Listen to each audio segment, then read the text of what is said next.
The alarm bells rang across Kepler Station like angry metal birds screaming in the night. Commander Hyun-woo ran down the long metal corridors, his boots making loud sounds on the floor. Behind him, people were running and shouting. Some were crying. The station shook again as another enemy ship fired at their shields. "Commander, we need you on the bridge right now." Ji-Hai's voice came through his radio. She sounded scared, and Ji-Hai was never scared. She had been working communications for 10 years and had seen everything. If she was scared, things were very bad. Hyun-woo reached the bridge and saw the big screen showing space outside. What he saw made his stomach feel sick. There were so many enemy ships that they looked like stars filling the darkness. Big ships, small ships, and one huge ship in the middle that was bigger than the station itself. They were all painted in dark red colors with sharp edges that looked like teeth. "How many?" Hyun-woo asked. 200 ships, sir," said Officer Kim from his seat. "Maybe more. The big one in the middle is charging some kind of weapon. Our computers say it can destroy entire planets." Ji-Hai turned around in her chair. Her face was white. "Sir, they sent us a message. The Drakari Empire wants us to give them all our quantum crystals. If we say no, they will kill everyone on the station." Hyun-woo looked at the numbers on his screen. 50,000 people lived on Kepler Station. They came from many different planets and species. Some had green skin, some had blue skin.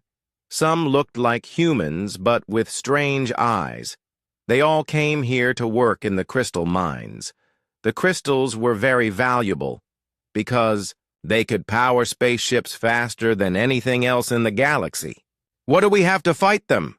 Hyun-woo asked. 6 defense platforms around the station, said Kim. "They are old and slow.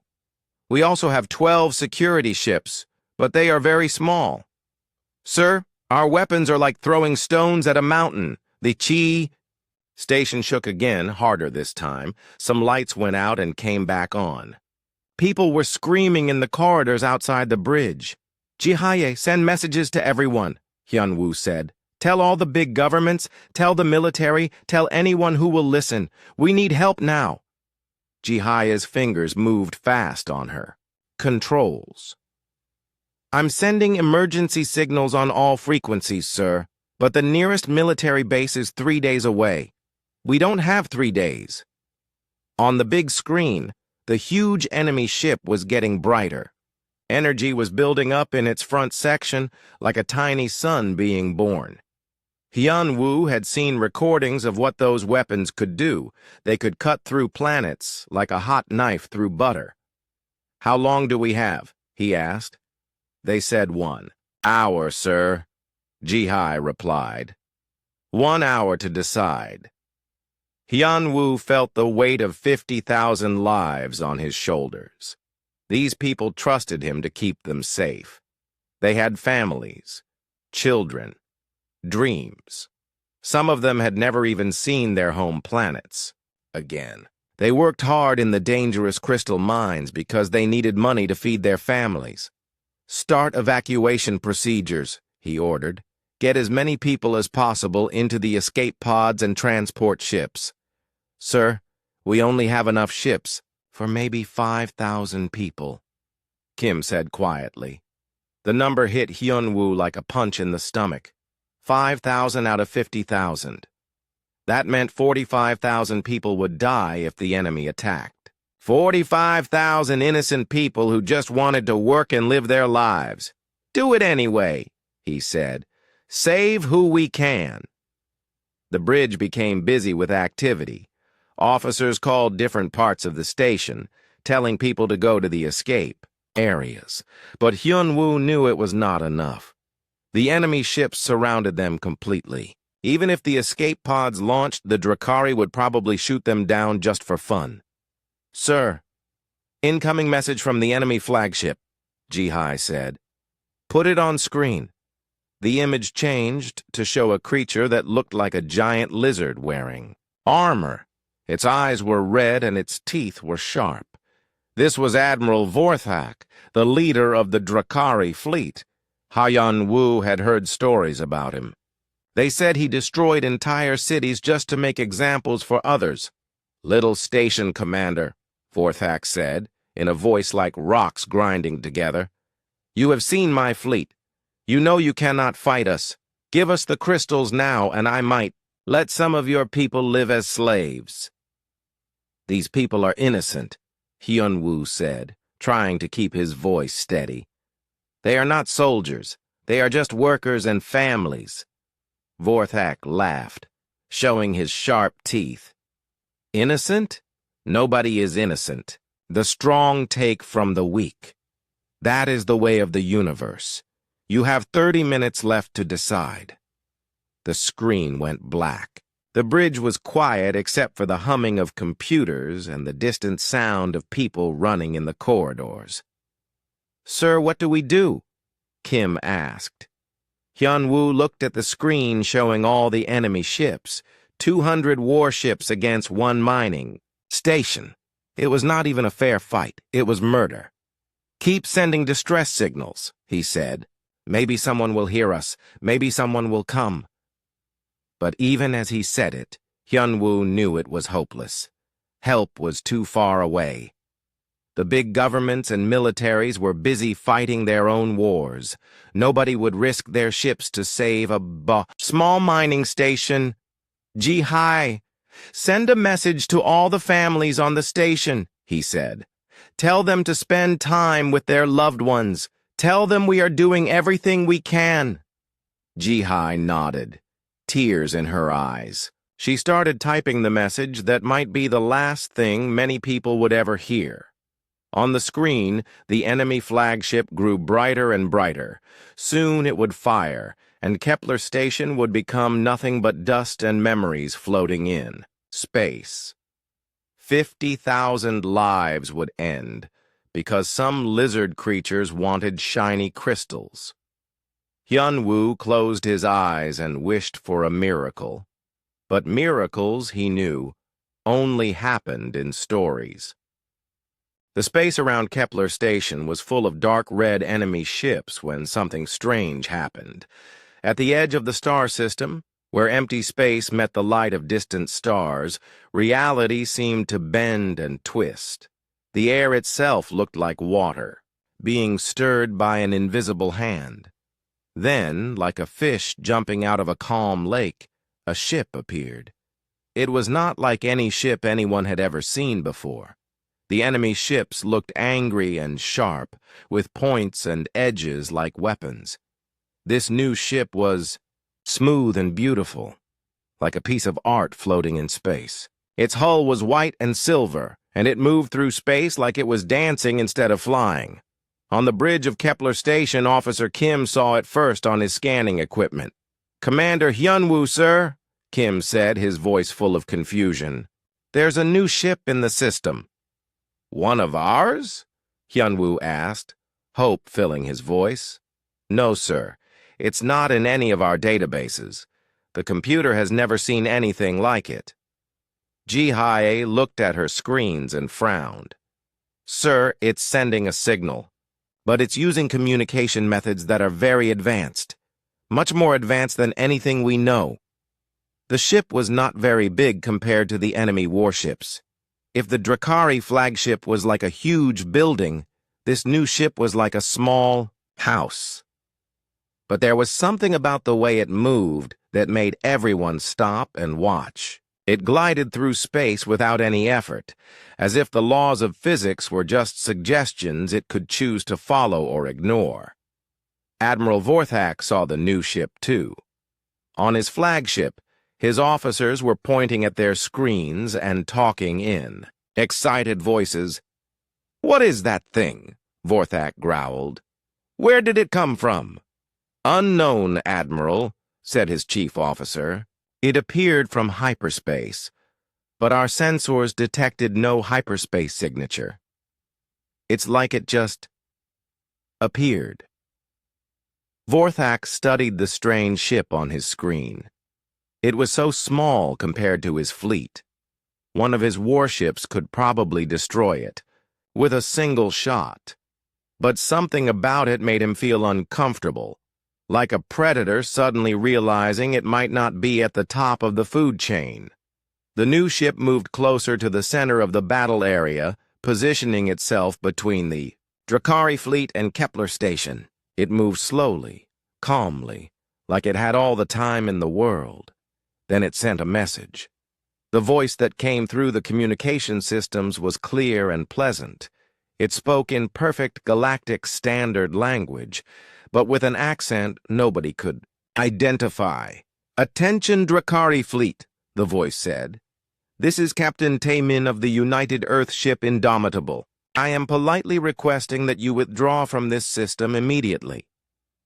On Kepler Station's bridge, everyone stared at each other. "Earth?" Ji-Hai whispered. "What's Earth?" "Never heard of it," Kim said. "Is it some new planet that joined the galactic community?" Admiral Vorthak was also confused, but mostly he was angry. How dare this tiny ship tell him what to do? He had conquered dozens of star systems. He had destroyed entire fleets. He was Admiral Vorthak of the Drakari Empire, and nobody told him to withdraw. "Unknown ship," Vorthak replied, his voice full of anger. "You are interfering with official Drakari military operations. Leave now or be destroyed." Captain Taemin's reply came back quickly, and his voice was still calm and polite. "I'm afraid I cannot do that, Admiral. The beings on that station are under our protection now. Please withdraw your fleet to a safe distance." Vorthak laughed so hard that his whole body shook. His officers joined in, filling the bridge with the sound of cruel laughter. "Protection?" Vorthak roared. "You have one tiny ship, I have 200 warships. Each of my destroyers is bigger than your entire vessel. What kind of protection can you possibly offer?" "The effective kind," Captain Taemin replied simply. The calmness in the human's voice made Vorthak's laughter stop. There was something in that voice, something that suggested the speaker knew something that Vorthak did not. It was the kind of confidence that came from having a secret weapon or knowing something that others did not. "Sir," said Vorthak's sensor officer, "I'm scanning their ship now. The readings are strange." "Strange how?" "I can't get a clear reading on their weapons systems. In fact, I can't get a clear reading on anything. It's like their ship is made of materials that don't exist." Vorthak studied the small ship on his screen. It was still moving slowly between his fleet and the station, like a tiny guard dog protecting a house from a pack of wolves. "What species are these humans?" he asked his intelligence officer. "Unknown, sir. There are no humans in any of our databases. As far as our records show, no species called humans has ever made contact with galactic civilization." This made Vorthak pause. In his long military career, he had fought against dozens of different species. He knew the weapons and tactics of every major power in the galaxy. But these humans were completely unknown. That could mean they were very primitive and hiding in some corner of space, or it could mean something much more dangerous. "Unknown human ship," Vorthak said into his communicator. "This is your final warning. Leave now or face the consequences." "I understand your position, Admiral," Captain Taemin replied. "But I must respectfully decline. The innocent people on that station do not deserve to die for crystals that you can easily obtain elsewhere. Please be reasonable." Vorthak's anger exploded. Nobody had called him unreasonable in decades. The last person who tried was now floating in space as frozen particles. "All ships," he commanded. "Target that arrogant little vessel. Destroy it now." 200 Drakari warships turned their weapons toward the small human ship. Thousands of weapon barrels and missile tubes aimed at the Indomitable, like the fingers of death pointing at a single target. But Captain Taemin's voice came through the communication channels one more time, and he still sounded perfectly calm. "That's unfortunate, Admiral. I was hoping we could resolve this peacefully." The first Drakari ships opened fire, sending streams of deadly energy and explosive missiles toward the human vessel. On Kepler Station, everyone watched in horror, expecting to see the small ship torn apart in a ball of fire and metal. But that's not what happened. That's not what happened at all. The first barrage of weapons fire lit up space like a deadly fireworks show. Hundreds of energy beams and missiles streaked toward the small human ship from every direction. Each weapon was powerful enough to cut a mountain in half. Together, they carried enough destructive force to vaporize an entire city. But the Indomitable was not there when the weapons arrived. The ship moved like nothing anyone had ever seen before. It didn't accelerate slowly like normal ships. It didn't turn in wide curves. Instead, it seemed to slide through space like a ghost, appearing in one place and then suddenly being somewhere else entirely. "What the hell?" Officer Kim whispered. On Kepler Station's bridge, the Drakari weapons hit empty space where the human ship had been just a moment before. But the Indomitable was now above the Drakari formation, spinning slowly like a dancer in the air. It had moved so fast that the sensors could barely track it. "Impossible," Admiral Vorthak said, staring at his screens. "No ship can move like that. The forces would tear it apart." His weapons officer was frantically working at his controls. "Sir, target lost. The ship is moving at speeds that should be physically impossible. Fire again! All ships, continuous fire! Fill that entire area with weapons!" The Drakari fleet opened fire again, this time shooting at the space around the human ship instead of trying to target it directly. If they couldn't hit it precisely, they would create a wall of destruction that nothing could escape. But the Indomitable danced between the weapons like a leaf floating on a gentle breeze. It twisted and turned through the deadly light show, never getting hit, never even coming close to being hit. Sometimes it moved so fast it seemed to teleport. Sometimes it moved so smoothly it looked like it was swimming through space instead of flying. On the human ship's bridge, Captain Taemin sat in his chair looking perfectly relaxed.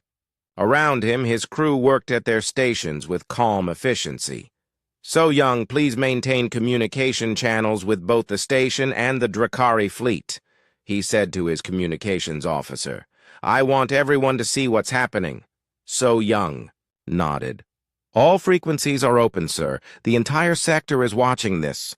At the tactical station, Minho was coordinating the ship's movements with what looked like a complex computer system. But instead of typing commands, he seemed to be having a conversation with the ship itself. "Evasion pattern 7 is working well," Minho reported. "The ship's AI is predicting their targeting solutions before they even lock on." "Excellent," Captain Taemin said. "Let's show them pattern 12. The Indomitable suddenly stopped moving entirely. It hung in space like a sitting duck while hundreds of weapons fired at it from all directions. Every person watching thought they were about to see the ship destroyed. But the weapons passed right through it, not around it, through it, as if the ship wasn't really there at all. "Hologram?" Admiral Vorthak suggested, but his voice was uncertain. "No, sir," his sensor officer replied. "We're detecting mass and energy signatures. The ship is definitely real, but somehow the weapons aren't hitting it." The Indomitable reappeared a few seconds later in a completely different location, this time right in the middle of the Drakari formation. Enemy ships surrounded it on all sides, so close that they could almost touch it. But when they fired their weapons, the human ship simply wasn't where their computers said it should be. "This is impossible," Vorthak muttered. "What kind of technology are they using?" On Kepler Station, Commander Hyunwoo and his crew watched in amazement as the small human ship made the entire Drakari fleet look like children trying to catch a butterfly with their bare hands. "Ji-hye, are you recording this?" Hyunwoo asked. "Yes, sir. Every second." "Sir, I've never seen anything like this. It's like they're not following the same laws of physics as everyone else." The battle, if it could be called a battle, continued for several minutes. The Drakari ships fired thousands of weapons. They used every type of gun, missile, and energy beam in their arsenal. They tried surrounding the human ship, tried predicting where it would go, tried overwhelming it with sheer numbers. Nothing worked. The Indomitable moved through their attacks, like water flowing around rocks. It seemed to know where every weapon would fire before the Drakari even pulled their triggers. Sometimes it moved like lightning. Sometimes it moved like silk in the wind. But it never, ever got hit. And then something even stranger happened. The human ship stopped running away from the weapons and started moving toward the Drakari ships instead. Not aggressively, but more like it was curious about them. It approached a large Drakari destroyer, moving slowly and carefully. "All weapons, fire at point-blank range," the destroyer's captain ordered.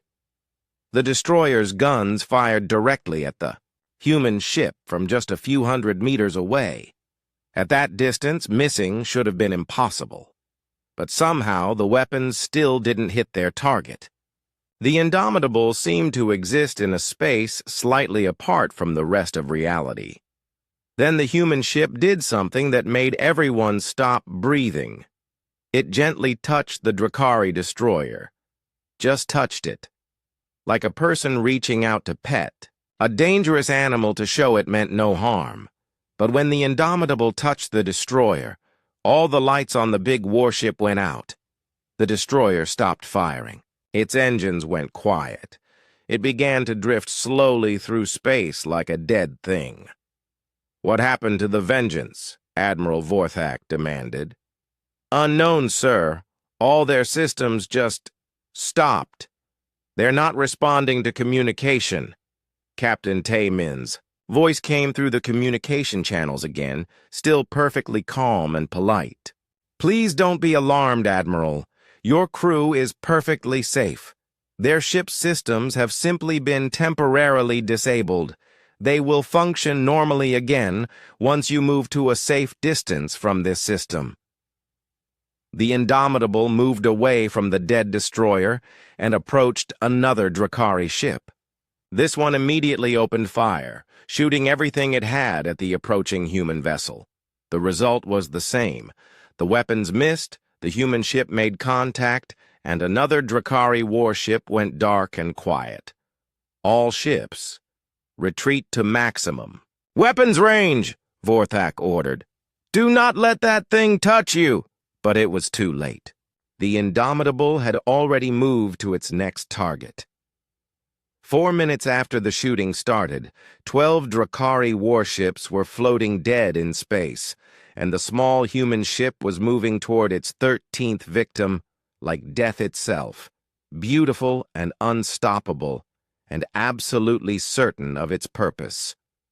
Admiral Vorthak watched his fleet fall apart piece by piece, and for the first time in his long military career, he felt something he had not experienced in decades: fear. The human ship moved through his formation like a predator that had found a herd of helpless prey. It was not fast or violent like the hunters Vorthak knew. Instead, it was patient and careful, like a doctor performing surgery. Each time it approached one of his warships, the result was the same. His ships would fire everything they had, miss. Completely. And then go dark the moment the strange vessel made contact. Status report, Vorthak demanded, trying to keep his voice steady. 37 ships disabled, sir, his communications officer reported. All crews are alive but unable to restore power. The ships are just dead. What about our weapons? Are we damaging it at all? No, sir. Sensors show no damage to the human vessel. No shields failing, no hull breaches, nothing.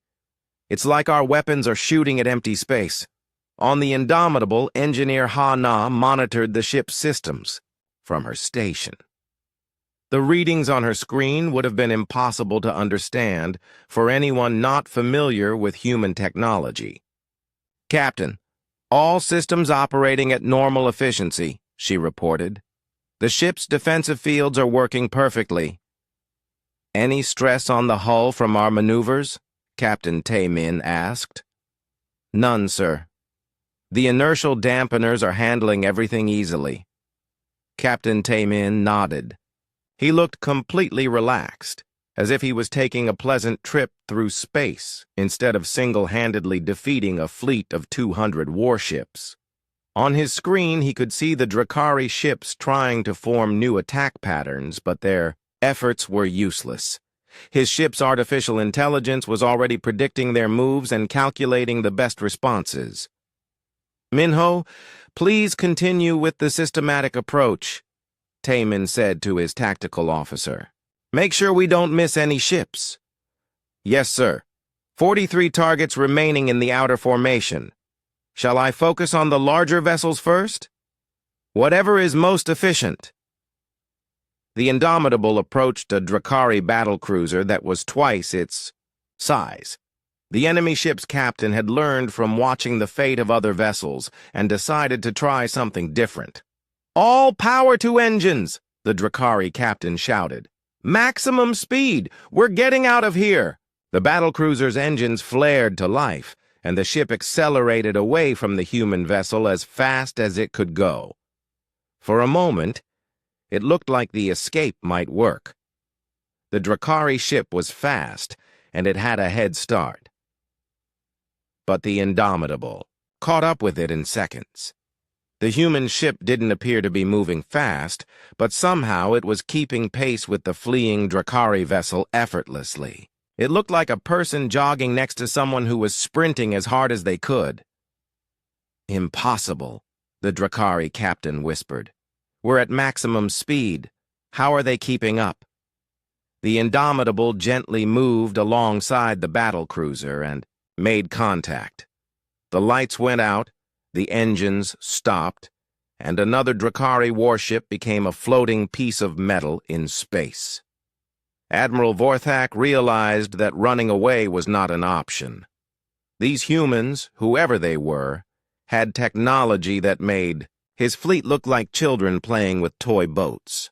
But he was a warrior of the Drakari Empire, and he would not surrender without trying everything. All remaining ships, form attack formation Omega-7, he ordered. Surround the human vessel completely. Maybe we can't hit it with weapons, but we can try to ram it.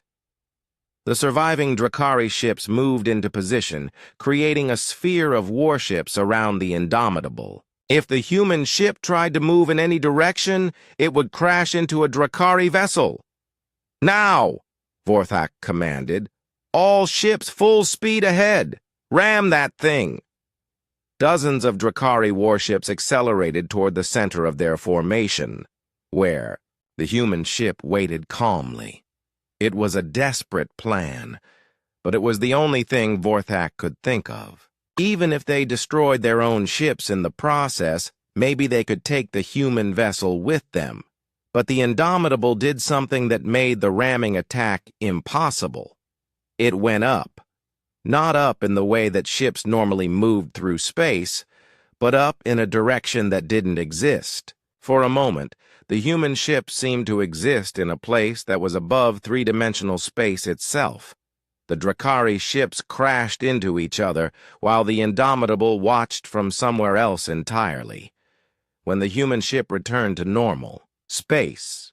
7 more Drakari vessels were floating dead from the collisions, and the Indomitable was completely undamaged. "What just happened?" Vorthak asked his science officer. "I don't know, sir. For a few seconds, our sensors couldn't detect the human ship at all. It was like it moved into a dimension we can't access." Captain Taymin opened a communication channel to the Drakari flagship. "Admiral Vorthak, I really think you should consider my original suggestion to withdraw," he said politely. "This is not going well for your fleet." Vorthak looked at his status display. More than half of his ships were now disabled. His crews were alive but helpless. The human ship had not fired a single weapon, but it was destroying his fleet more effectively than any enemy he had ever faced. "What are you?" Vorthak asked, his voice barely a whisper. "We're humans, Admiral. We've been watching galactic civilization for a long time, learning and developing our technology. We generally prefer to stay hidden, but sometimes we need to step in to protect innocent people. Where did you come from? How did you develop such advanced technology?" "We come from a small planet called Earth, in a solar system far from here. As for our technology, we've had time to develop it. A lot of time." On Kepler Station, Commander Hyunwoo was listening to the conversation between the human captain and the Drakari admiral. Like everyone else who was watching, he was trying to understand what was happening. "Jihai, do our databases have any information about this Earth?" he asked. Jihai checked her computer systems. "No, sir. No planet called Earth in any of our records, no species called humans either. It's like they don't exist." "But they're right there," Officer Kim said, pointing at the screen where the human ship was approaching another Drakari vessel. "I know," Jihai replied. "It's like they appeared out of nowhere."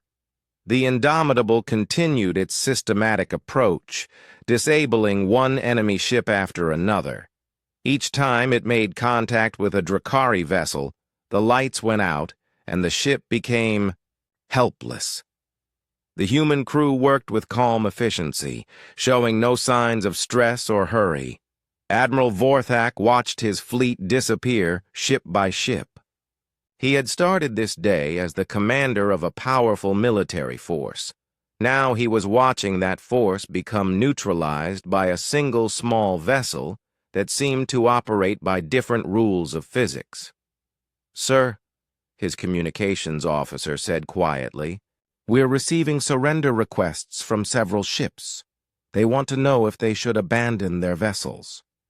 Vorthak closed his eyes. In his entire career, he had never faced an enemy like this. He had conquered worlds and destroyed fleets, but those had been fair fights between forces that used similar technology. This was like trying to fight a god with a stick. "Admiral?" Captain Taymin's voice came through the communication system. Again. "You still have time to withdraw. I don't want to disable your entire fleet, but I will if necessary to protect the people on that station."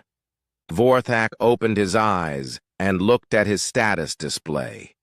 Only 43 ships remained active out of his original force of 200. The battle was over. It had been over from the moment this mysterious human ship had appeared. But Admiral Vorthak was not ready to surrender. Not yet. On Kepler Station, Science Officer Yoon-ji was working frantically at her computer, trying to understand what she was seeing. The data from their sensors made no sense according to everything she knew about physics and technology. "Commander Hyun-woo," she called out, her voice filled with confusion and wonder. "Sir, you need to look at these readings." Hyun-woo moved to her station and looked at the screen.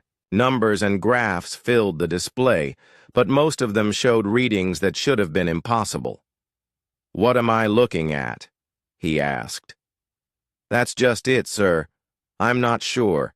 The human ship is doing things that our science says can't be done.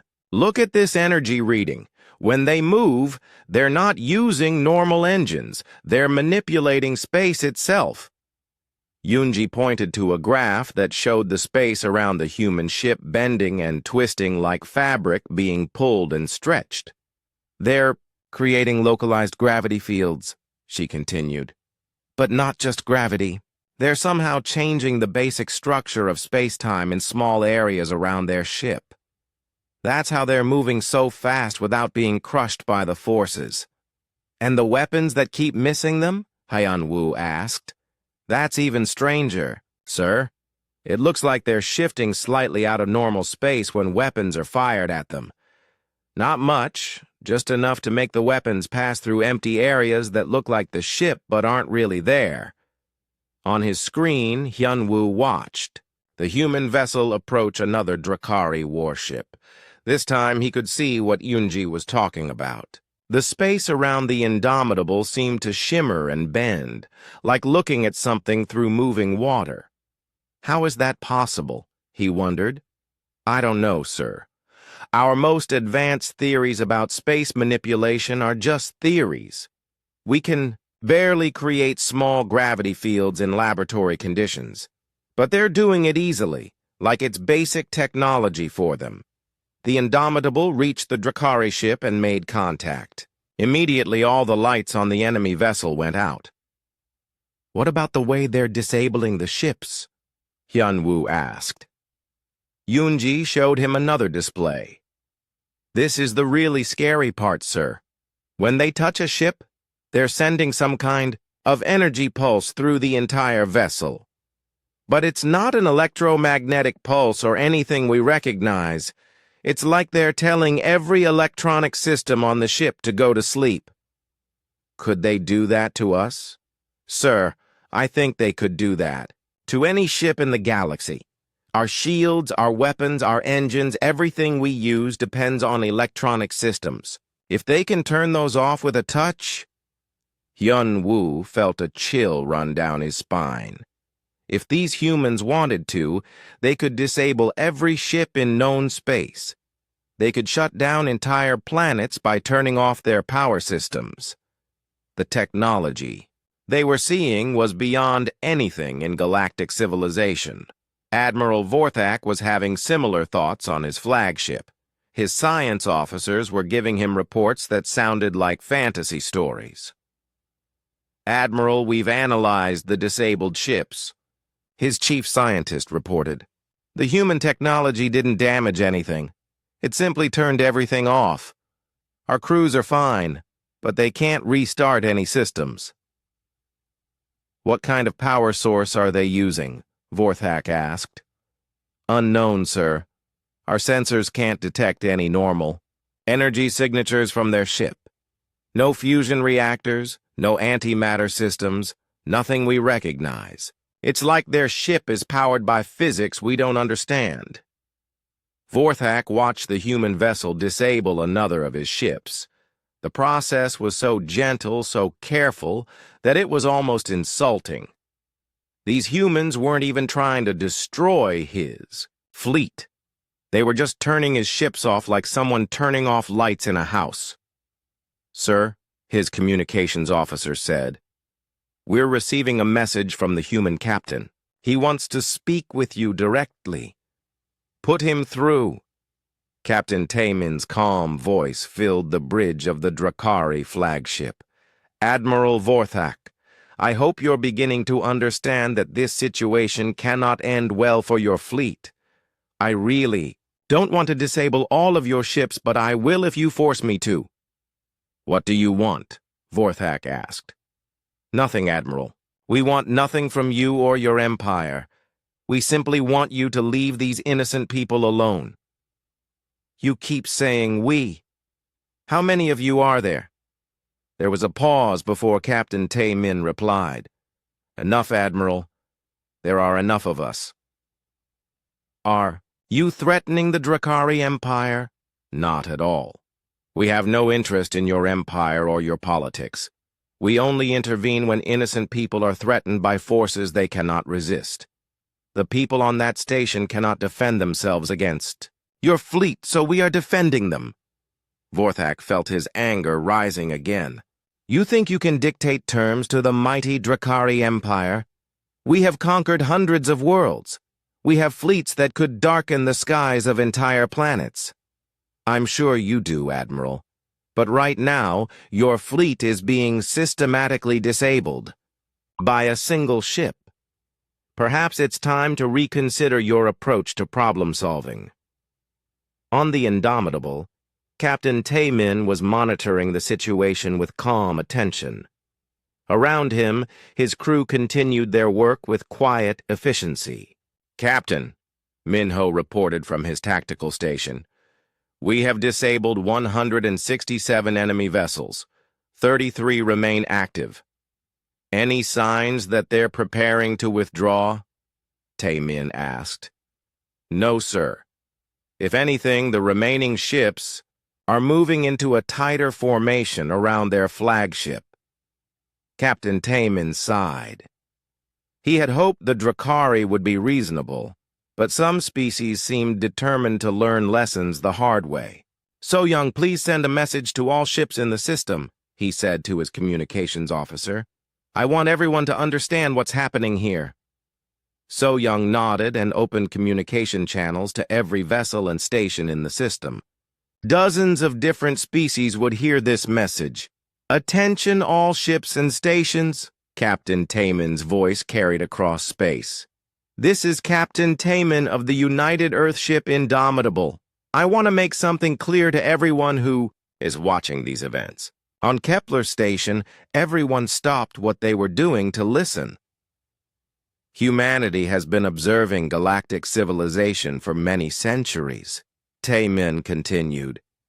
We have watched species rise and fall, seen wars fought over resources and territory, witnessed both great acts of kindness and terrible acts of cruelty. Admiral Vorthak listened with growing unease.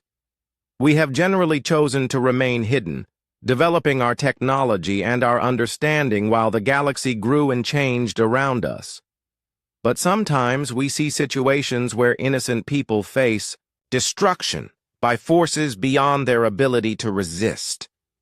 In those cases, we choose to act. The captain's voice was still calm, but there was something in it now that made everyone pay closer attention. The beings on Kepler Station are miners and workers and families. They have done nothing to deserve destruction. They pose no threat to anyone. They simply want to live their lives in peace. We will not allow them to be harmed.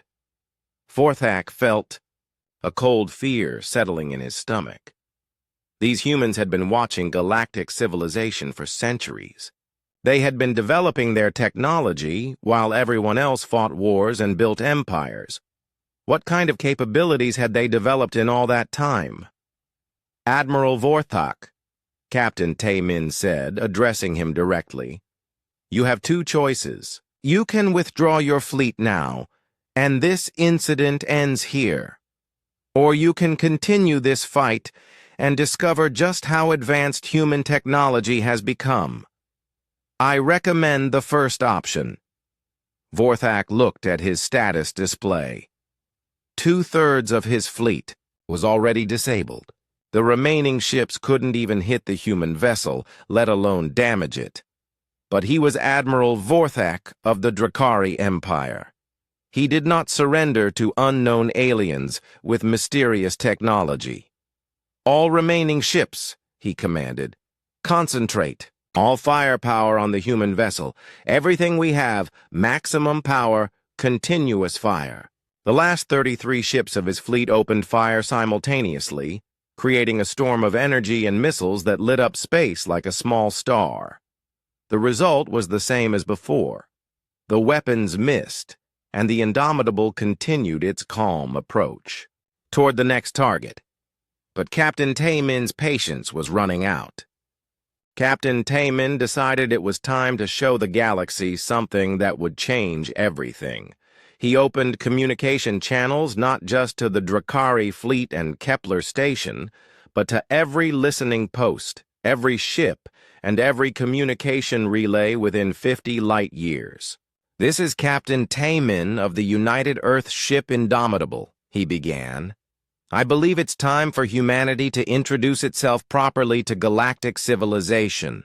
Across dozens of star systems, beings of different species stopped what they were doing to listen."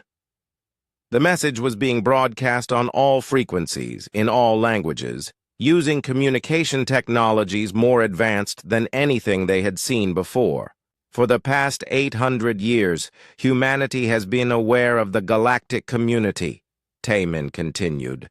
"We have watched your wars, your achievements, your failures, and your triumphs. We have studied your technologies, your cultures, and your histories." On the Indomitable's bridge, Medical Officer Yu Jin was monitoring the vital signs of the Drakari crews on the disabled ships. Despite their vessels being powerless, the alien crews were healthy and safe. "Captain, all enemy personnel show normal life signs," Yu Jin reported. "No casualties, no injuries. Their life support systems are still functioning." "Thank you, Doctor," Taemin replied. "Please prepare medical assistance if any of them need help." Yu Jin nodded. Even though these aliens had come to destroy innocent people, human medical ethics required that they be treated with care and compassion. Admiral Vorthak was listening to the human captain's speech with growing alarm. 800 years of secret observation meant these humans knew everything about every major power in the galaxy. They knew military secrets, technological capabilities, political weaknesses. They had been studying galactic civilization like scientists studying insects in a laboratory. "Why did you remain hidden?" Vorthak asked over the communication channel. "Because we learned from your mistakes, Admiral," Taemin replied. "We watched species after species make the same errors. They developed faster than light travel and immediately began conquering their neighbors. They found new technologies and used them to build weapons. They discovered other forms of life and decided that meant they needed to prove their superiority. The Indomitable approached another Drakari ship, disabled it with a gentle touch, and moved on to the next target. Humanity chose a different path," Taemin continued. "We developed our technology slowly and carefully. We studied the mistakes of other species and tried to learn from them. We asked ourselves what kind of people we wanted to be when we finally revealed ourselves to the galaxy." On Kepler Station, Science Officer Yunji was frantically taking notes as she listened to the human captain speak. "Commander," she said to Hyun-woo, "if they've been observing us for 800 years, they've seen the rise and fall of entire civilizations. They've watched technologies develop and disappear. They know more about galactic history than anyone alive. And they used all that time to develop technology that makes our most advanced systems look primitive," Hyun-woo replied. Captain Taemin's voice continued across the communication channels. "We decided that when humanity finally joined galactic civilization, we would do so as protectors, not conquerors. We would use our technology to defend those who cannot defend themselves, not to build an empire or steal resources." Navigation Officer Bo Ram was tracking the positions of all the ships in the system. The Drakari fleet was scattered and mostly disabled, but there were also civilian vessels in the area that had come to watch the battle. "Captain, we have 17 civilian ships observing from safe distances," Bo Ram reported. "They appear to be news vessels and private ships. Should we ask them to leave?" "No," Taemin replied. "Let them watch. Let them record everything. The galaxy needs to understand what happened here today."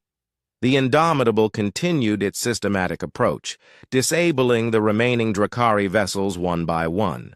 Each time it made contact with an enemy ship, the process was the same. No explosions, no destruction, just the gentle touch that turned off all the ship's systems. "Admiral Vorthak," Taemin said. Your fleet now has only 12 active ships remaining. I'm going to make you an offer. Vorthak was watching his empire's mighty fleet being dismantled by a single alien vessel, and he felt something he had never experienced before. Complete helplessness. What kind of offer? He asked. Withdraw your remaining ships now, and we will restore power to all your disabled vessels once you reach a safe distance. Your crews are unharmed, your ships are undamaged. You can return to Drakari space and report what you have seen here. And if I refuse, then I will disable your remaining ships, including your flagship. The result will be the same, but you will have to wait longer for rescue ships to arrive. Vorthak looked around his bridge. His officers were staring at him, waiting for his decision. These were proud Drakari warriors who had never retreated from any battle. But this wasn't really a battle. It was a demonstration of technology so advanced that resistance was meaningless. What message do you want me to take back to the Drakari Empire? Vorthak asked. Tell them that certain systems are now under human protection, Taemin replied. Tell them that species like the ones on Kepler Station will not be harmed for their resources. Tell them that humanity is watching, and we will respond to threats against innocent people. Weapons specialist J-Ho was monitoring the energy systems of the remaining Drakari ships. He could see that several of them were preparing to self-destruct rather than surrender. Captain, 3 enemy vessels are building energy overloads in their reactor cores, J-Ho reported. It looks like they're planning to destroy themselves. Can you prevent it? Taemin asked. Yes, sir. Should I? Taemin considered for a moment. If the Drakari ships destroyed themselves, their crews would die needlessly. But if he prevented their self-destruction, it would reveal even more about human capabilities. Do it, he decided. Don't let them hurt themselves. J-Ho worked at his controls, and suddenly the 3 Drakari ships that were building toward self-destruction simply stopped. Their reactor overloads ceased, their systems stabilized. The human ship had somehow reached across space and taken control of their most basic functions. Impossible, Vorthak whispered. They can control our ships remotely. Admiral, Taemin's voice was still calm, but now carried a note of finality. You have seen what human technology can do. We can disable your ships, prevent your weapons from hitting us, and even stop you from destroying yourselves. We can do all of this without causing any harm to your crews. The Indomitable approached Vorthak's flagship, moving slowly and deliberately. Now imagine what we could do if we actually wanted to hurt you, Taemin continued. Imagine what 800 years of technological development could produce if we had chosen to build weapons instead of protection systems. Vorthak felt his blood turn to ice. If these humans could do all of this while trying not to harm anyone, what could they do if they actually wanted to fight a war? This is your last chance, Admiral, Taemin said. Order your remaining ships to withdraw or watch them all go dark like the others. Admiral Vorthak closed his eyes and made the most difficult decision of his military career.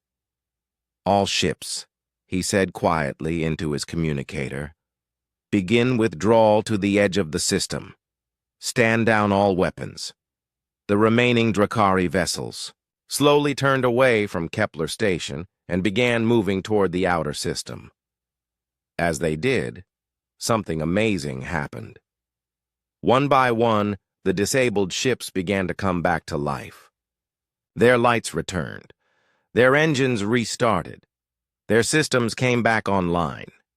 True to his word, Captain Taemin was restoring power to the Drakari fleet as soon as they began to withdraw. Thank you, Admiral, Taemin said. You made the right choice. But the human captain wasn't finished. He had one more message for the galaxy. As the last of the Drakari ships began their retreat, Captain Taemin opened a final communication channel that would reach across the entire galaxy. Every species with communication technology would hear his words, and those words would change the balance of power in the known universe. To all civilizations who are listening, Taemin began, humanity is officially announcing its presence in galactic affairs. We do not seek territory, resources, or political power. We seek only to protect those who cannot protect themselves. Admiral Vorthak's flagship was now moving slowly toward the edge of the system, but he was still listening to every word the human captain spoke. Around him, his officers worked quietly at their stations, avoiding eye contact with their admiral. They had just witnessed the complete defeat of their mighty fleet by a single alien ship, and none of them knew what to say about it. "Admiral," Taemin said, addressing Vorthak directly, "you have a choice to make. You can return to your empire and report what happened here as a humiliating defeat that must be avenged. Or you can return and report it as a lesson that your empire should learn from." Vorthak was silent for a long moment. He was thinking about everything he had seen, everything he had learned about these mysterious humans. They had technology that was centuries ahead of anything the Drakari possessed. They had been watching galactic civilization for 800 years, learning its secrets and weaknesses, and most importantly, they had shown that they could have destroyed his entire fleet easily, but chose instead to disable it without harming anyone. "What lesson should I report?" Vorthak asked. "That there are some lines that should not be crossed," Taemin replied. "Conquering military targets is one thing. Threatening innocent civilians for resources is another. Humanity will not tolerate the slaughter of defenseless people." On the Indomitable, Navigation Officer Bo Ram was calculating safe jump coordinates for the withdrawing Drakari fleet. Even though these aliens had come as enemies, human ethics required helping them get home safely. "Captain, I've prepared navigation data for the Drakari ships," Bo Ram reported. "The safest route back to their territory avoids 3 active war zones and 2 unstable star systems. Send them the data," Taemin ordered. "No reason for them to get lost on the way home." Admiral Vorthak received the navigation information and stared at it in confusion. After everything that had happened, the humans were still helping his fleet get home safely. It was the kind of gesture that spoke more about their character than any words could. "Why are you helping us?" Vorthak asked. "Because your crews are people, too," Taemin replied simply. "They were following orders from their superiors. They don't deserve to die lost in space because their admiral made a poor decision." The comment stung, but Vorthak had to admit it was fair. He had made a poor decision. He had attacked innocent civilians for resources his empire didn't really need. He had put his crews in danger for a pointless mission that served only his own ambition. On Kepler Station, Commander Hyun-woo was trying to process everything that had happened. An hour ago, his station had been doomed. 50,000 innocent people had been facing death or slavery. Now the threat was gone, destroyed by a single ship from a species that nobody had ever heard of. "Ji-hee, are you still recording everything?" Hyun-woo asked. "Yes, sir. Every word, every image. This is the most important historical event in galactic civilization, the day humanity revealed itself." Science Officer Yoonji was studying the sensor data from the human ship.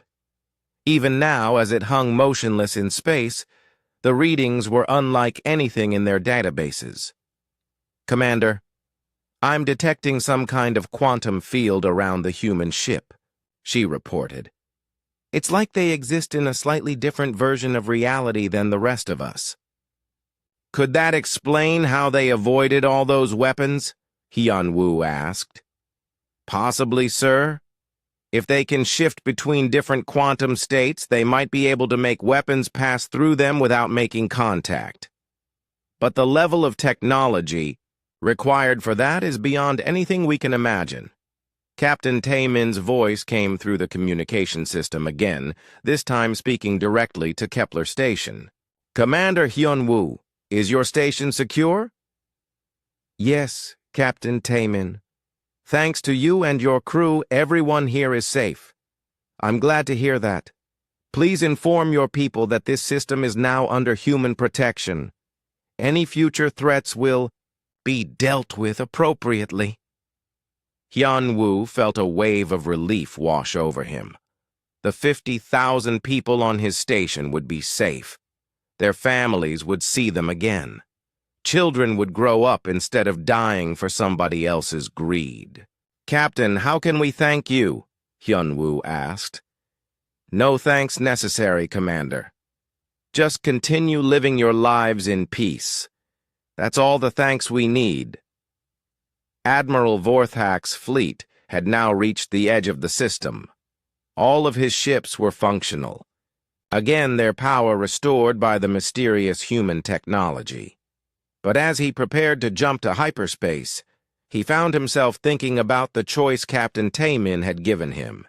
He could return home and report this as a defeat that demanded revenge. He could tell the Drakari High Command that humanity was a threat that needed to be eliminated before it could grow stronger. He could start a war that would consume millions of lives across dozens of star systems. Or he could tell the truth. He could report that humanity had shown mercy when they could have shown destruction. He could explain that these aliens had technology that made war pointless, but had chosen to use it only for protection, not conquest. "Communications officer," Vorthak said slowly. "Prepare a message for transmission to Drakari High Command." "Yes, Admiral. What should I tell them?" Vorthak was quiet for a long moment, thinking about the human captain's calm voice, the gentle way the alien ship had disabled his fleet without harming anyone, the navigation data they had provided to help his ships get home safely. "Tell them," Vorthak said finally, "that we have encountered a species that could destroy us easily, but chose not to. Tell them that humanity offers peace to those who choose peace, and protection to those who need protection." His communications officer looked surprised. "Sir, should I also mention our losses?" "Yes, mention the losses, but explain that no one was killed, no one was permanently harmed. Explain that we attacked innocent civilians and were stopped by beings who could have destroyed us but chose mercy instead." "Sir, the High Command might see that as weakness." Admiral Vorthak looked at the screen showing the small human ship that had single-handedly defeated his entire fleet. "Maybe. But I've seen their strength and I've seen their restraint. The Drakari Empire needs to decide which kind of species it wants to be." As the Drakari fleet prepared to jump to hyperspace, Captain Taemin sent one final message. "Admiral Vorthak, you have a chance to change the course of your empire's future. Choose wisely." The Drakari ships jumped to hyperspace, carrying with them the most important message in their empire's history. The choice of how to use that message would determine whether the galaxy moved toward peace or toward a war that would dwarf anything seen before. Back in the Kepler system, the Indomitable remained near the station, a silent guardian watching over the innocent people who had been saved from destruction. But Captain Taemin knew that this was only the beginning. Word of humanity's emergence would spread across the galaxy, and every species would have to decide how to respond to the knowledge that they were no longer alone at the top of the technological ladder. The galaxy was about to change in ways that no one could predict. 3 days after the Drakari fleet retreated from Kepler Station, the news had spread across half the galaxy. Every major government, every military organization, and every news service was talking about the same thing. Humanity had revealed Itself and everything had changed. On the bridge of the Indomitable, Captain Tai Min was reading reports from human observation posts throughout the galaxy. The reaction to their emergence was exactly what they had expected: confusion, fear, excitement, and in some cases, immediate attempts to make contact. "Captain," Communications Officer So Young reported, "we're receiving first contact requests from 47 different species. The Andromedan Council wants to meet with human representatives. The Zephyrian Alliance is offering a formal treaty of friendship, and the Centauri Republic is asking if we need any assistance with our security operations." Taemin smiled. The Centauri always were quick to pick the winning side. What about the major military powers? "Mixed reactions, sir. The hegemony has declared us a potential threat and is mobilizing their fleets. The Federation is taking a wait-and-see approach, but most of the smaller governments are asking for protection agreements." On Kepler Station, life was slowly returning to normal. The miners were going back to work. The families were sending their children to school again. And Commander Hyunwoo was dealing with the endless stream of visitors who wanted to see the place where humanity had revealed itself. "Commander," Officer Kim announced, "we have another news ship requesting permission to dock. That makes 37 since yesterday." "Tell them the same thing we told the others," Hyunwoo replied. "They can interview our people, but they can't interfere with station operations." Science Officer Yoon-ji was still studying the sensor data from the battle. Every time she analyzed it, she discovered something new about human technology. "Sir, I've been thinking about what we witnessed," she said to Hyunwoo. "If the humans have been observing galactic civilization for 800 years, they must have observation posts throughout the galaxy. They probably know more about our own territories than we do." "That's a troubling thought," Hyunwoo replied, "but also a comforting one. If they've been watching us for that long without interfering, it suggests they really are peaceful." Meanwhile, in Drakari space, Admiral Vorthak was facing the most difficult moment of his career. He stood in the great chamber of the Drakari High Command, surrounded by the most powerful military leaders in the Empire. His report about the events at Kepler Station had been met with anger, disbelief, and calls for immediate retaliation. "You're telling us," Supreme Commander Garrock growled, "that a single alien ship defeated our entire 7th Fleet without firing a shot?" "That is correct, Supreme Commander," Vorthak replied. "Their technology is far beyond anything we possess. They could have destroyed every ship in my fleet, but they chose to disable them instead." "Weakness," shouted General Krex. "They showed weakness, and you fell for it. We should send 10 fleets to human space and destroy them before they can become a real threat." "With respect, General," Vorthak said carefully, "I don't think you understand what I witnessed. These humans didn't show weakness. They showed restraint. There's a difference.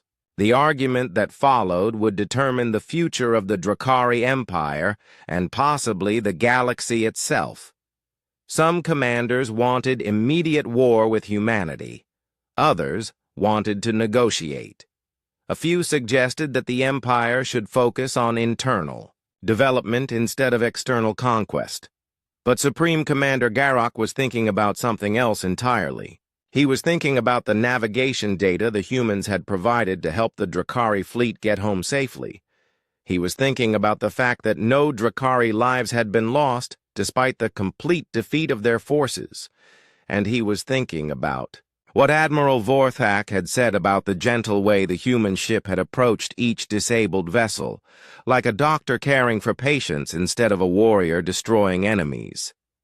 "Admiral Vorthak," Garrock said finally, "in your professional opinion, what would happen if we sent our entire military against these humans?" Vorthak was quiet for a moment, remembering the sight of the Indomitable dancing through weapons fire like it was swimming through water, remembering the calm voice of Captain Tae Min as he systematically dismantled the most powerful fleet in Drakari space. Supreme Commander, in my professional opinion, we would lose every ship we sent, and the humans would probably disable them all without killing anyone, then send us navigation data to help the survivors get home. The chamber fell, silent. Back on the Indomitable, Captain Tae Min was preparing for the next phase of humanity's emergence. The demonstration at Kepler Station had been necessary, but it was only the beginning. Now came the harder task of establishing humanity's place in galactic civilization without triggering a massive war. Min Ho, what's the status of our other ships? Tae Min asked his tactical officer. All human vessels are maintaining their observation positions, Captain. No aggressive moves from any major powers yet, but several governments are repositioning their fleets. It looks like they're preparing for either diplomacy or conflict. And our defensive preparations? Complete, sir. All protected systems have been equipped with our latest technology. Any species that tries to threaten innocent civilians will face the same response they saw here. Medical Officer Yu Jin approached the captain's chair with a tablet in her hands.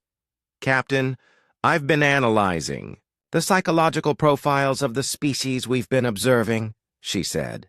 Based on their historical patterns, approximately 60% will choose peaceful coexistence with humanity. 30% will attempt to form alliances with us for protection or technological exchange. The remaining 10% will likely attempt military action. And our response to military action? Tae Min asked. The same as always, sir. Disable their forces without causing casualties, then give them time to reconsider their position. Engineer Hana was monitoring the ship's advanced systems. After 800 years of development, human technology had reached levels that seemed like magic to other species. But she knew it was simply the result of patience, careful research, and a philosophy that prioritized protection over destruction. Captain, our quantum displacement fields are operating at optimal efficiency, she reported. We can maintain our current operational status indefinitely. Weapons Specialist J-Ho was tracking the movement of military fleets throughout the galaxy. Most were taking defensive positions, but a few were moving toward human-protected systems. Sir, I'm detecting 3 fleets moving toward systems under our protection, J-Ho reported. The Hegemony 7th Fleet is approaching the Tau Ceti system. 2 smaller forces are heading for the Vega colonies. Estimated time to arrival? Tae Min asked. 6 days for the Hegemony Fleet, 4 days for the others. Captain Tae Min nodded. Signal our other ships. It's time to expand our demonstration. Across the galaxy, other human vessels received the signal and began moving toward their assigned positions.